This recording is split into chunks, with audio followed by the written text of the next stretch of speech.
திராவிட முன்னேற்றக் கழகத்தின் தலைமையிலான இந்த மாபெரும் வெற்றி கூட்டணியில் கடந்த நாடாளுமன்ற தேர்தல், சட்டமன்ற தேர்தல், உள்ளாட்சி தேர்தல் இந்த 3 தேர்தல்களிலும் ஒரு மாபெரும் வெற்றி கூட்டணியாக தமிழக வாழ்வுரிமை கட்சி பயணித்து வந்திருக்கிறது.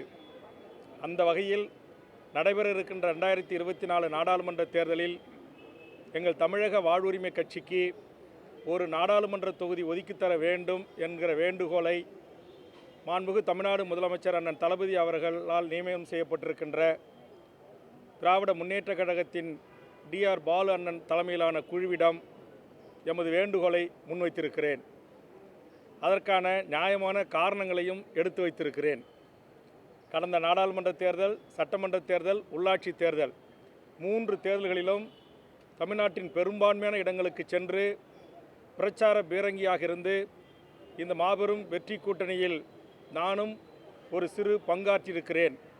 அந்த வகையில் இந்த நாடாளுமன்ற தேர்தலில் தமிழக வாழ்வுரிமை கட்சியின் குரல் தமிழக சட்டமன்றத்தில் எப்படி தமிழ்நாட்டு மக்களின் குரலாக ஓங்கி ஒலிக்கிறதோ அதுபோன்று நாடாளுமன்றத்தில் ஒலிக்க வேண்டும் என்கிற எனது விருப்பத்தையும் எனது கட்சியின் பொதுக்குழு தீர்மானத்தையும் திமுக பேச்சுவார்த்தை குழுவிடம் ஒப்படைத்திருக்கிறேன். அவர்கள் இந்த செய்தியை உடனடியாக மாண்புமிகு தமிழ்நாடு முதலமைச்சர் அண்ணன் தளபதி அவருடைய கவனத்திற்கு எடுத்து சென்று உங்களுக்கு நல்ல பதிலை தருகிறோம் என்று தெரிவித்திருக்கிறார்கள். நாடாளுமன்றத்தில் எமது குரல் ஒலிப்பதற்கான வேண்டுகோளுடன் இந்த தேர்தல் பேச்சுவார்த்தை குழுவிடம் இன்னொரு மிக முக்கியமான வேண்டுகோளை முன்வைத்திருக்கிறேன்.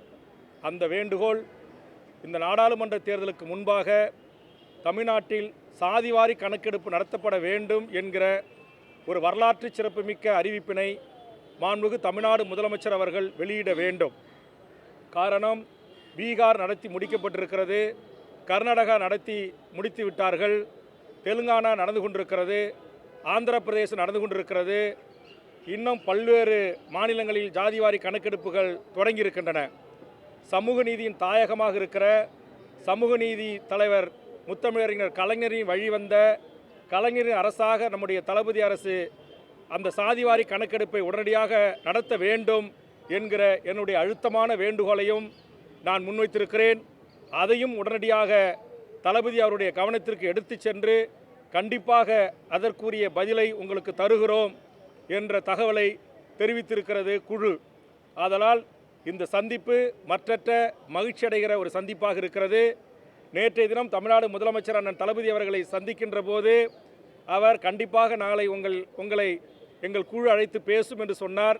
அதுபோன்று குழு அழைத்து பேசியிருக்கிறது. இப்போ குழுவிடம் என்னுடைய கருத்தை, வேண்டுகோளை தெரிவித்திருக்கிறேன். கண்டிப்பாக குழு தெரிவிக்கின்ற கருத்தை மாண்புமிகு தமிழ்நாடு முதலமைச்சர் அவர்கள் கனிவோடு பரிசீலித்து நல்லது ஒரு செய்தியை தமிழக வாழ்வுரிமை கட்சி தொண்டர்களுக்கும் தமிழக வாழ்வுரிமை கட்சியினுடைய தலைவராக இருக்கின்ற எனக்கும் தளபதி அவர்கள் தருவார் என்கிற நம்பிக்கையோடு விடைபெறுகிறேன். நன்றி, வணக்கம்.